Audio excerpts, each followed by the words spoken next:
Pessoal, aulinha sobre dilatação anômala da água. A aula é importante porque essa dilatação anômala, não só a dilatação anômala, como a água em geral, tem muita aplicação no nosso dia a dia, então é muito provável, é grande a chance de cair algo sobre isso na tua prova, aí no vestibular, no Enem, enfim. Eu sou o professor Rafael Irigoyen e tu tá assistindo o Pura Física. O nosso canal tem o conteúdo gratuito aqui no YouTube, mas também tem uma plataforma com o curso completo de preparação para o Enem, para o vestibular, videoaulas exclusivas, monitoria, mais de 1.200 questões resolvidas em vídeo, apostila em PDF para baixar, lista de exercícios em PDF para baixar. Então, se tu tá precisando dar aquela reforçada em física para mandar bem no Enem e nos vestibulares, acessa o purafisica.com.br, o link está na descrição aí do vídeo. E claro, aquele convite básico para tu te inscrever aqui no nosso canal, se tu não está inscrito, para continuar acompanhando o nosso conteúdo gratuito e receber as nossas atualizações. Vamos direto para a nossa aula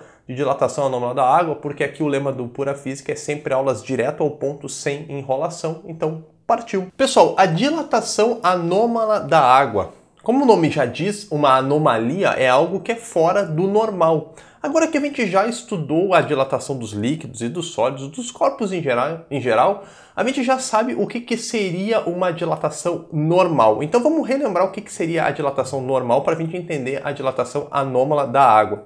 A gente estudou na dilatação que quando um líquido, por exemplo, vamos ficar nos líquidos, né, já que a gente está falando de água, mas também valeria para a maioria dos sólidos. Quando um líquido é aquecido, portanto, quando ele sofre uma variação de temperatura positiva, o seu volume deve aumentar, porque ele vai dilatar, portanto, a variação do volume também vai ser positiva, e a densidade desse líquido vai acabar diminuindo, né? Então, a densidade do líquido acaba diminuindo. Por que a densidade diminui mesmo? Porque lembra que densidade é massa dividido por volume. A massa do corpo não muda, porque ele está dilatando ou contraindo. A massa é a mesma, só que o volume está maior, né? Então, se o volume aumenta, a densidade diminui, né? O que aconteceu? A massa ficou menos concentrada, ela ficou mais espalhada num espaço maior, a mesma massa num espaço maior, por isso a densidade diminui.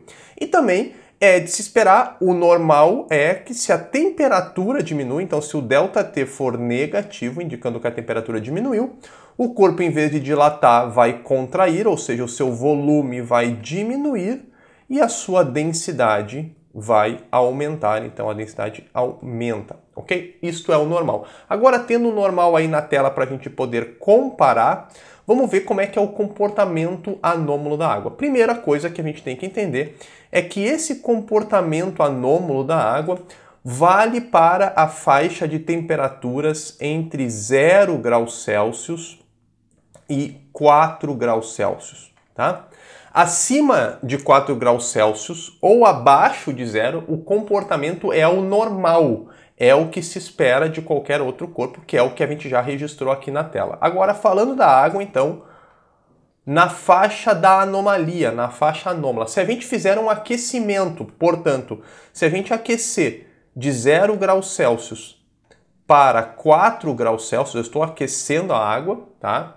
O que vai acontecer nesse caso é que o normal, ó, a temperatura aumentou. O normal seria o volume aumentar, mas o volume vai diminuir e, portanto, a densidade vai aumentar. Tá? A densidade vai aumentar nesse caso. Aquecemos a água, esperamos que o volume aumentasse, mas o volume diminuiu. Isso de 0 para 4 graus Celsius. Ou o contrário, se eu fizer um resfriamento de 4 graus Celsius para 0 graus Celsius, não precisa ser de 4 para 0, pode ser de 3 para 2, de 2 para 1, enfim, tem que estar na faixa entre 0 e 4, tá? Se eu fizer um resfriamento de 4 graus Celsius para 0 graus Celsius, no resfriamento, ó, o ΔT diminui, ΔT é negativo, a temperatura diminui, a gente esperaria que o volume diminuísse, mas nesse caso o volume vai aumentar e, portanto, a densidade vai diminuir. É isso que acontece. Isso é a dilatação anômala da água, tá? Quando a gente aquece a água, nessa faixa de 0 para 4, o volume diminui no aquecimento e o volume aumenta no resfriamento de 4 para 0. Esse comportamento anômalo da água acontece porque conforme a gente vai resfriando a água e ela vai se aproximando aí do ponto de solidificação, o ponto que ela vai virar gelo, as moléculas vão diminuindo de agitação, E isso vai fazendo com que elas diminuam de volume, né? Se aproximem, aliás, e com isso a água vai diminuindo de volume, por isso que contrai, como era de se esperar, na faixa normal de comportamento. Mas agora, abaixo de 4 graus Celsius, os primeiros cristais de gelo começam a se formar. A estrutura começa a se aproximar e montar as suas ligações para formar o estado sólido. E essa estrutura que as moléculas de água formam ao se unirem para formar cristais de água, cristais de gelo, é uma estrutura que ocupa mais espaço, deixa mais espaços vazios. E, portanto, tu vai ter um maior distanciamento das moléculas, mesmo elas estando menos agitadas. Com esse maior distanciamento, por causa dessas novas estruturas cristalinas que estão se formando, vai produzir mais espaços vazios e, portanto, a água vai começar a aumentar de volume de 4 graus Celsius para baixo de temperatura. Acompanha comigo agora nessa tela o que está acontecendo na dilatação da água através dos gráficos do volume pela temperatura, o gráfico aqui bem da esquerda, e da densidade pela temperatura. No caso dos gráficos aqui, a temperatura está representada pela letra grega θ. E embaixo aqui nos esqueminhas eu tenho um recipiente com água e eu estou vendo a mudança, que eu tracei 3 níveis de volume para tu ver a mudança de volume. Atenção, eu não estou tirando água nem colocando água nesse recipiente, é tudo efeito da dilatação. Claro que está exagerado aí a mudança no desenho, né? Porque para ficar bem visual para a gente poder enxergar. Então vamos marcar aqui no nosso gráfico, vamos olhar para o gráfico de volume, tá? Esse primeiro recipiente com água aqui, eu vou dizer que a água vai iniciar a 15 graus Celsius, tá? Então a 15 graus Celsius, reparem que a água tem um certo volume, vou marcar aqui a temperatura 15 graus Celsius, a água tem um determinado volume, tá? E uma determinada densidade. Estou marcando meio no olhômetro aqui, fora da escala no gráfico, mas não tem problema. E uma determinada densidade aqui, estão vendo? Ok. Aí, vamos supor que a gente está fazendo um resfriamento. Então, logo em seguida, eu vou marcar uma temperatura aqui de 10 graus Celsius. Tá? Vou marcar no gráfico uma temperatura de 10 graus Celsius. Então, o próximo recipiente aqui, a água já está a 10 graus Celsius. Repare que o volume diminuiu, como é de se esperar, porque a gente ainda não está na faixa da anomalia. A gente está na faixa em que a água tem um comportamento normal. Acima de 4 graus Celsius, se tu esquenta, a água dilata. Se tu resfria, a água contrai, como é de se esperar. Então o volume diminuiu nessa situação aqui, diminuímos o volume e, claro, a densidade aumentou. Olha a densidade aqui no gráfico, eu vou marcar os 10 graus Celsius mais ou menos por aqui. Reparem que a densidade aumentou, né? Teve um crescimento da densidade e uma diminuição do volume. De 10 graus Celsius agora eu vou para o ponto crítico ali, que é o limite, que é 4 graus Celsius, tá? Chegamos de 10 para 4, ainda estamos na faixa normal, tá? Então ainda acontece o que a gente deveria esperar. O volume diminui e a densidade aumenta. Agora, se eu continuar resfriando, ó, repare aqui, eu vou ter uma temperatura menor. A próxima temperatura eu vou botar aqui, por exemplo, 2 graus Celsius. Olha o que aconteceu quando a água passou de 4 graus Celsius para 2 graus Celsius. O seu volume, que era o volume mínimo, nesse momento aqui ela atinge o volume mínimo, né? E, portanto, a densidade máxima, então aqui a densidade máxima, tá?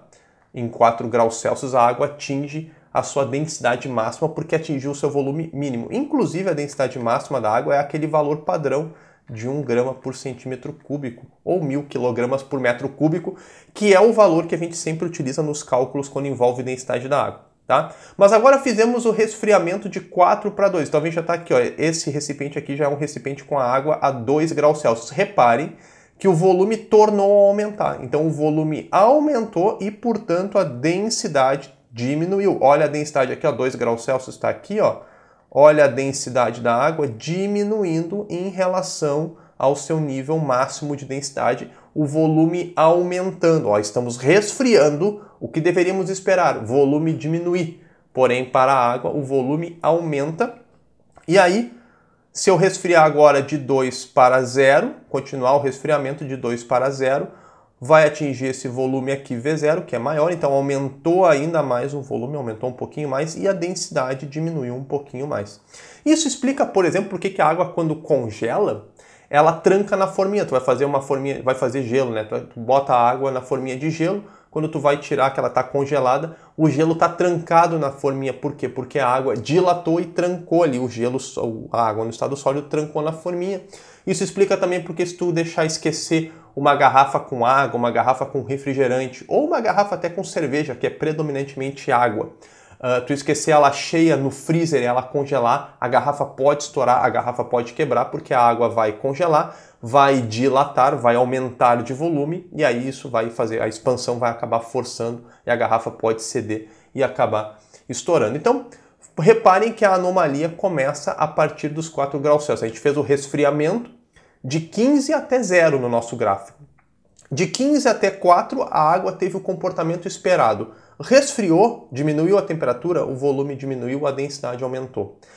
Agora, de 4 para 0 graus Celsius, a água entrou na sua dilatação, na faixa anômala. Resfriou, o volume aumentou e a densidade diminuiu. Isso é a dilatação anômala da água. Agora, olhando para o gráfico da densidade aqui, a gente consegue entender por que o gelo boia na água. Reparem o seguinte, ó, a densidade máxima da água no estado líquido é quando ela atinge 4 graus Celsius, tá? Essa é a densidade máxima, que é aquela densidade, como eu já falei, a densidade padrão aqui de 1 grama por centímetro cúbico. O gelo, quando se forma, olha a densidade da água a 0 graus Celsius, que é a densidade do gelo, tá? A densidade do gelo é menor do que a densidade máxima da água, portanto, o gelo vai boiar na água porque ele é menos denso do que a água no estado líquido. É a dilatação anômala da água que explica por que a superfície de um lago, de um rio ou até mesmo do mar só congela por cima, só congela na superfície. Por que um rio não congela inteiro? Por que um lago não congela por completo? Vamos entender como é que isso acontece graças à dilatação anômala da água. Olha só, vamos supor que a gente tenha a água de um lago a 10 graus Celsius, tá? A água do lago está inicialmente a 10 graus Celsius e aí chega um dia rigoroso lá do inverno e o ambiente fica a menos 5 graus Celsius, tá? Então no ambiente está marcando no termômetro menos 5 graus Celsius. O que vai começar a acontecer é que, como a superfície é que está diretamente em contato ali com o meio externo, a água da superfície vai começar a esfriar. Então pensa aqui numa porção de água aqui, vamos pensar num cubinho de água, um corpo de água. Pensa nessa porção de água aqui a 10 graus Celsius. Ela vai começar a perder calor para o ambiente e vamos supor que ela baixa aí para 5 graus Celsius, tá? Baixou a temperatura para 5 graus Celsius. Quando baixa a temperatura, nesse caso, ainda estamos na faixa normal de comportamento. O volume diminui, a densidade aumenta. Lembra que a densidade aumentando, esse corpo de água vai ao fundo, porque ele fica mais denso e lembra que o mais denso tem uma tendência maior de afundar. Então esse corpo de água afunda, provocando aí a convecção, né? A água que está aqui embaixo vai acabar subindo e vai acabar resfriando. A água que estava aqui embaixo a 10 graus Celsius também vai acabar subindo e vai acabar resfriando para 5 graus Celsius, provocando a convecção lá que a gente estava esperando. Beleza? É isso que acontece. Agora, vamos supor que o nosso lago todo aqui resfriou para 5 graus Celsius, tá? O lago está a 5 graus Celsius e aí, de repente, a última temperatura aqui antes da anomalia é 4 graus Celsius. O lago atinge 4 graus Celsius. Essa nossa corpo de água aqui atinge a temperatura de 4 graus Celsius, continuou perdendo calor para o ambiente, ainda estamos na faixa normal, 4 graus Celsius é a densidade máxima, portanto com certeza vai afundar, lembra que 4 graus Celsius é a densidade máxima, então aqui no fundo eu vou ter água a 4 graus Celsius e assim vai acontecer com toda a massa de água que estava aqui em cima, ela vai resfriar para 4 graus Celsius e aí ela vai afundar, toda essa massa de água vai afundar, né, vai fazer a convecção certinho lá como a gente estava esperando. Então eu vou ter lá embaixo do lago água a 4 graus Celsius, a água mais densa. Acontece que a partir de agora, a água ali de cima está numa certa temperatura e ela vai baixar. Vamos botar ela para 3 graus Celsius, vamos botar para 2 graus Celsius, tá? O que acontece é que ela baixa para 2 graus Celsius agora. Bom, aí o que acontece? Passou de 4 para 2, resfriou, né? Perdeu mais calor para o ambiente. Só que agora, o que acontece é o contrário. Em vez da densidade aumentar, não vai mais contrair. Em vez de contrair, a densidade aumentar e esse corpo de água afundar, essa água, quando resfriar para 2, vai aumentar de volume, vai ficar menos densa. E o menos denso tem a tendência a flutuar. Então o que vai acontecer é que eu vou ter aqui uma camada de água a 2 graus Celsius que não vai afundar, que vai ficar flutuando na superfície. Não vai mais promover a convecção, a circulação aí do fluido.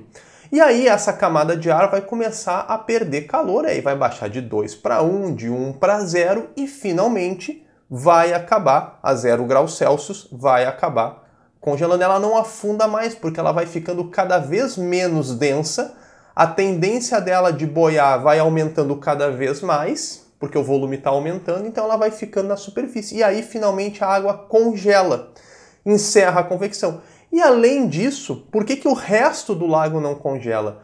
Porque o gelo é um bom isolante térmico. É um bom isolante térmico. O que vai acontecer é que o restante da água do lago aqui, embora esteja bem fria, não vai congelar porque a camada de gelo aqui vai acabar isolando. Pode ser uma camada de gelo bem espessa, mas dificilmente o lago vai congelar completamente. Isso vai permitir que a vida aqui na água continue normalmente. Claro, como eu disse, a água está bem fria, tá aí a 4 graus Celsius, pelo menos, tá?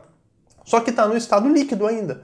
Tá? E o gelo, quando se formou, isolou, essa água que está lá embaixo vai acabar tendo uma dificuldade maior de perder calor para o ambiente, por isso que ela vai se manter numa temperatura estável acima do ponto de congelamento. Então, pessoal, essa foi a nossa videoaula sobre dilatação anômala da água. Se tu gostou, curte, ficou alguma dúvida, deixa aí nos comentários. Antes de partir, queria te fazer um último convite para tu acompanhar o Pura Física nas demais redes sociais, no Instagram, por exemplo, lá no @purafísica, eu posto um conteúdo exclusivo que não vem aqui para o canal, tem dicas, tem curiosidades, então se tu quiser complementar os teus estudos, quer saber mais de física, me segue lá no @purafísica no Instagram. A gente vai se ver numa próxima videoaula, fui nessa, falou!